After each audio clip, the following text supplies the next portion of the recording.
ತನಿಖೆ ಆಗ್ತಾ ಇದೆ. ಬಲೂನ್ ಮಾರೋಕೆ ಬಂದವರು ಒಬ್ರಲ್ಲ 4 ಜನ. ಲಷ್ಕರ್ ಮೊಹಲ್ಲಾದ ಶರೀಫ್ ಲಾಡ್ಜ್ ನಲ್ಲಿ 4 ವಾಸ ಮಾಡ್ಕೊಂಡಿದ್ರು. ಲಾಡ್ಜ್ ಬಳಿಯೇ ಇದ್ದಾರೆ ಅವರೆಲ್ಲರೂ ಅಂತ ಗೊತ್ತಾಗಿದೆ. 3 ಸೈಕಲ್ಗಳು ಕೂಡ ಅಲ್ಲೇ ಇದಾವೆ. ಮೃತ ಸಲೀಂ ಜೊತೆಗೆ ಆಗಮಿಸಿದಂತ 3 ಜನ ಘಟನೆ ಬಳಿಕ ನಾಪತ್ತೆ ಆಗಿದ್ದಾರಂತೆ. ಸಹಜವಾಗಿ ಅನುಮಾನವನ್ನ ಹುಟ್ಟಿಸ್ತಾ ಇದೆ ಇತರರ ನಡೆ. ಶರೀಫ್ ಲಾಡ್ಜ್ ಶೋಧಕ್ಕೆ ಇಳಿದಿದ್ದಾರೆ ಪೊಲೀಸರು. ಎಲ್ಲೆಲ್ಲಿ ಬಲೂನ್ ಅನ್ನ ಮಾರಾಟ ಮಾಡ್ತಾ ಇದ್ರು ಅಂತ ಹೇಳಿ ತನಿಖೆಯನ್ನ ಮಾಡ್ತಾ ಇದ್ದಾರೆ. ಸೈಕಲ್ ನಲ್ಲಿ ಶಾಲ್ ಸಿಂಗ್ ಎಂಬ ಹೆಸರಿನ QR ಕೋಡ್ ಕೂಡ ಪತ್ತೆಯಾಗಿದೆ. ಘಟನೆ ಆದ್ಮೇಲೆ ಶರೀಫ್ ಲಾಡ್ಜ್ ಬಳಿಯಲ್ಲಿ 3 ಸೈಕಲ್ಗಳಿದಾವೆ. ಹೀಲಿಯಂ ಸಿಲಿಂಡರ್ ಎಲ್ಲಿ ಖರೀದಿ ಮಾಡ್ತಾ ಇದ್ರು, ಅದನ್ನ ತುಂಬಿಸ್ಕೊಳ್ತಾ ಇದ್ರು, ಅನುಮಾನ ಹುಟ್ಟಿಸ್ತಾ ಇದೆ ಹೀಲಿಯಂ ಬಲೂನ್ ಮಾರಾಟ ಮಾಡುವವರ ನಡೆ. ಸೊ ಇಲ್ಲಿ ಮೈಸೂರಿಗೆ ವ್ಯಾಪಾರಕ್ಕೆ ಅಂತ ಬಂದವರು ಸಲೀಮನ್ನು ಒಳಗೊಂಡಂತೆ 4 ಜನ ದೃಶ್ಯಗಳಲ್ಲಿ ಗಮನಿಸ್ತಾ ಇದ್ದೀವಿ. ಆ ಲಾಡ್ಜ್ ಹತ್ರ 3 ಸೈಕಲ್ಗಳು ಹಂಗೆ ಇದಾವೆ.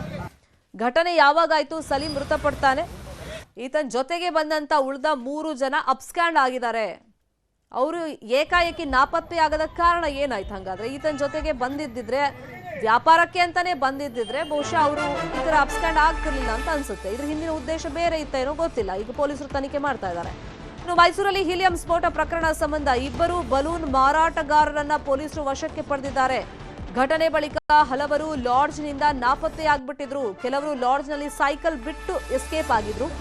ಸದ್ಯ ಈ ಪ್ರಕರಣದಲ್ಲಿ 2ರನ್ನ ವಶಕ್ಕೆ ಪಡೆದು ಪೊಲೀಸರು ತನಿಖೆಯನ್ನ ಮಾಡ್ತಾ ಇದ್ದಾರೆ, ವಿಚಾರಣೆಯನ್ನ ಮಾಡ್ತಾ ಇದ್ದಾರೆ. ಅಂದ್ರೆ ಸಲೀಂಗೂ ಈ ವ್ಯಕ್ತಿಗಳಿಗೂ ಯಾವ ತರ ಲಿಂಕ್ ಇತ್ತು, ಆ ಸ್ಫೋಟ ಏನಾಯ್ತು, ಹೀಲಿಯಂ ಸಿಲಿಂಡರ್ ಸ್ಫೋಟ ಅದು ಉದ್ದೇಶಪೂರ್ವಕವಾಗಿ ಆಗಿದ್ದ, ಎಸ್ಪೆಷಲಿ ಈ ಬಲೂನ್ ಮಾರಾಟಗಾರರ ನಡೆ ಬಗ್ಗೆನೂ ಕೂಡ ಒಂದಿಷ್ಟು ಅನುಮಾನಗಳು ಪೊಲೀಸರಿಗೆ ವ್ಯಕ್ತವಾಗ್ತಾ ಇದೆ.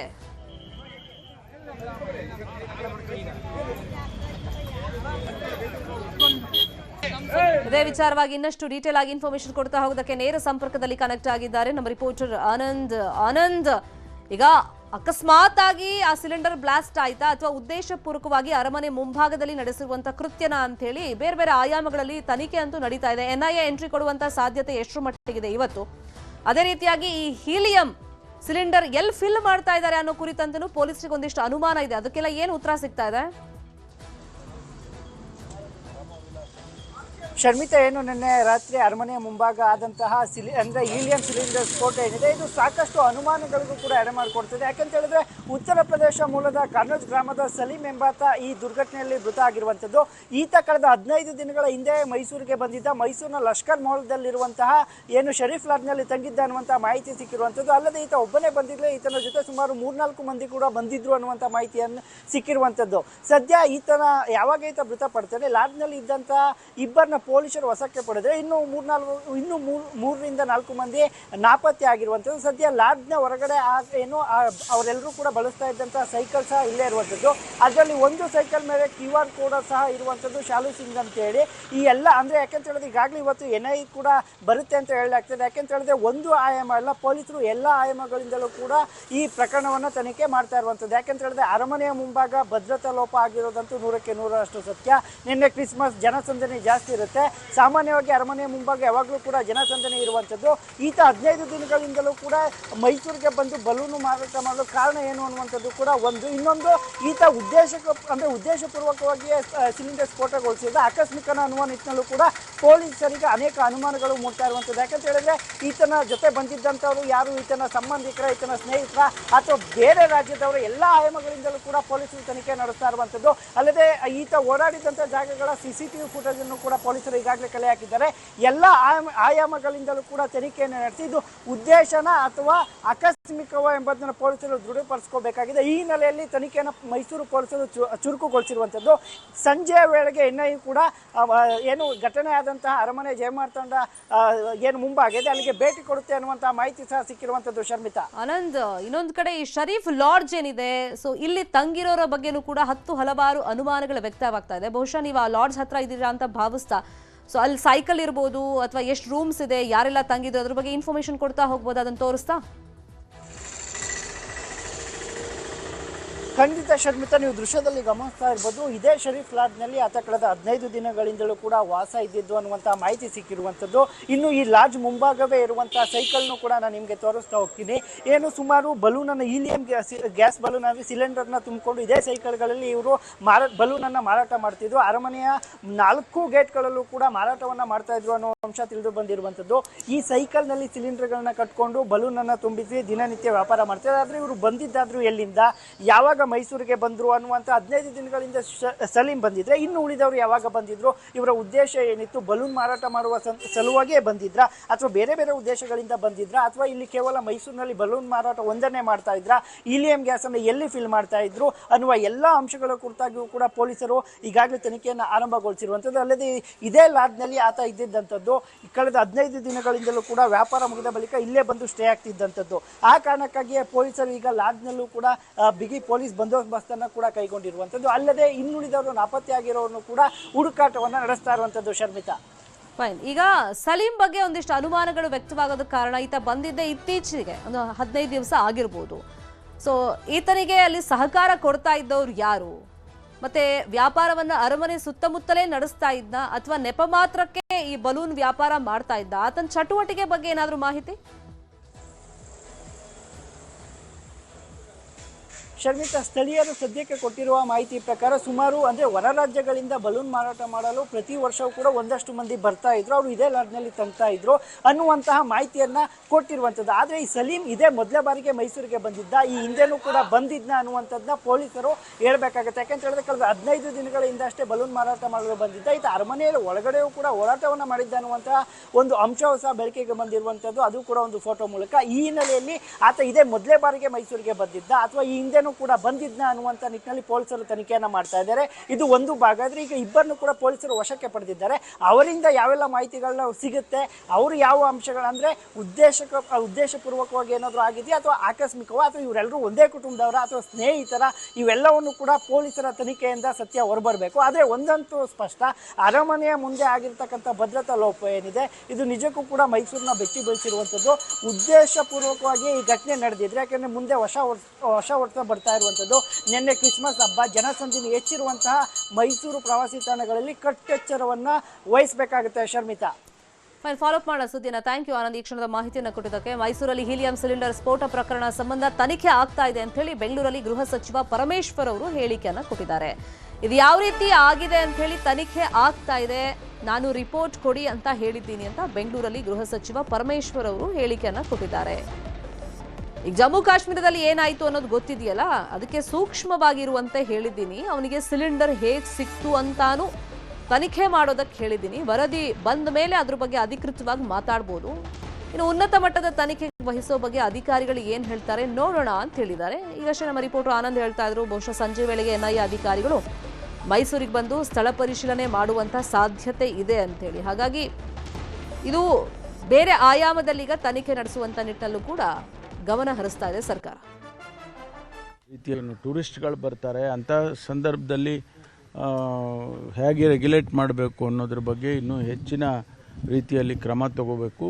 ಟೂರಿಸಮ್ ಡಿಪಾರ್ಟ್ಮೆಂಟ್ನವ್ರನ್ನೂ ಕೂಡ ಜೊತೆಯಲ್ಲಿ ಕರ್ಕೊಂಡು ಏನಾದರೂ ಒಂದು ರೀತಿ, ಯಾಕೆಂದರೆ ಈಗ ನೋಡಿ ಅಲ್ಲಿ ಜಮ್ಮು ಕಾಶ್ಮೀರದಲ್ಲಿ ಏನಾಯಿತು, ಆ ರೀತಿ ಇವೆಲ್ಲವನ್ನು ಕೂಡ ನಾವು ಸೂಕ್ಷ್ಮ ದೃಷ್ಟಿಯಿಂದ ನೋಡಬೇಕು ಅಂತೇಳಿ ನಿನ್ನೆ ದಿವಸ ಸೂಚನೆಯನ್ನು ಕೊಟ್ಟಿದ್ದೇನೆ.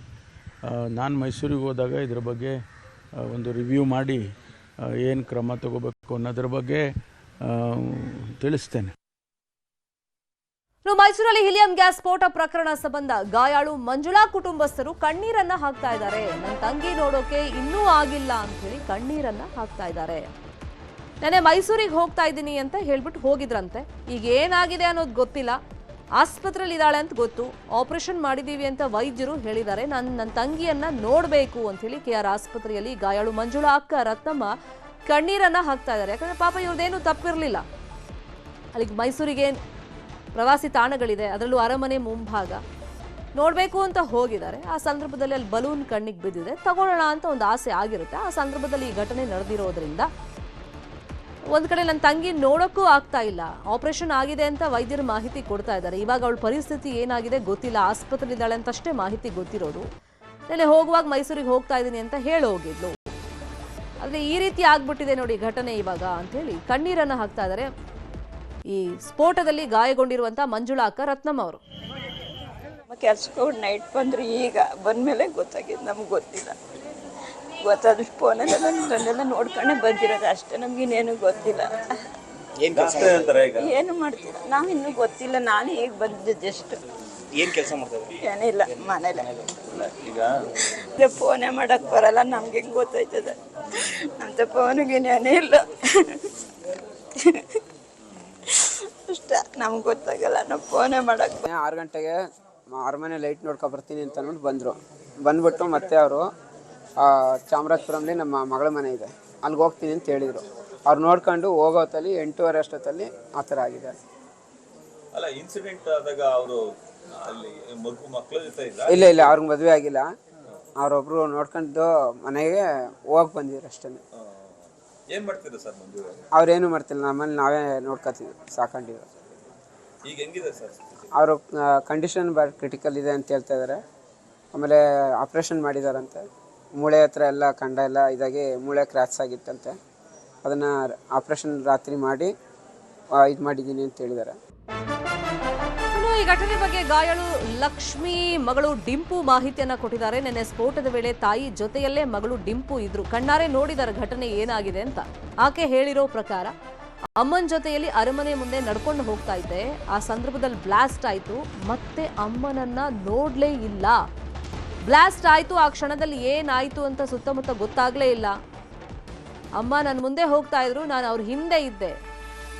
ಆ ಸೌಂಡ್ ಹೆಂಗಿತ್ತು ಅಂದ್ರೆ ಬಾಂಬ್ ಬ್ಲಾಸ್ಟ್ ಆಗುತ್ತಲ್ಲ ಆ ರೀತಿ ಸೌಂಡ್ ಬಂತು. ಆಗ ಅಮ್ಮ ಕಾಣಿಸ್ಲಿಲ್ಲ. ಪೊಲೀಸರು ಅಮ್ಮನನ್ನ ಆಸ್ಪತ್ರೆಗೆ ಕರ್ಕೊಂಡು ಹೋದ್ರು, ಅಷ್ಟೇ ನಾನು ನೋಡಿರೋದು. ಅಮ್ಮನ ಬಾಯಿಗೆ ಹೊಗೆ ತುಂಬಿಕೊಂಡು ಮಾತನಾಡೋಕ್ಕೂ ಅವ್ರಿಗೆ ಆಗ್ತಿರ್ಲಿಲ್ಲ. ನಾನಿನ್ನೂ ಅಮ್ಮನನ್ನ ನೋಡಿಲ್ಲ ಅಂಥೇಳಿ ಮಗಳು ಡಿಂಪು ಕಣ್ಣೀರನ್ನ ಹಾಕಿದ್ದಾರೆ. ಏನೇನಾಯ್ತು ನಿನ್ನೆ ಹೇಳಪ್ಪ ಒಂಚೂರು. ನಿನ್ನೆ ಅಮ್ಮ ಮುಂದೆ ಇತ್ತು, ಅಮ್ಮ ಮುಂದೆ ಇತ್ತು, ನಾವೆಲ್ಲ ಹಿಂದೆ ಇದ್ದೆ. ಅತ್ತೆ ಮಾತ್ರ ಮುಂದೆ ಇತ್ತು, ನಾನು ಮತ್ತು ಪಾಪು ಹಿಂದೆ ಇದ್ದೆ. ಅದಕ್ಕೆ ನಂಗೆ ಜಾಸ್ತಿ ಏಟಾಗಿಲ್ಲ. ಅಮ್ಮಂಗೆ ಮತ್ತೆ ನಾವು ಅತ್ತೆಗೆ ಏಟಾಗಿದ್ದು.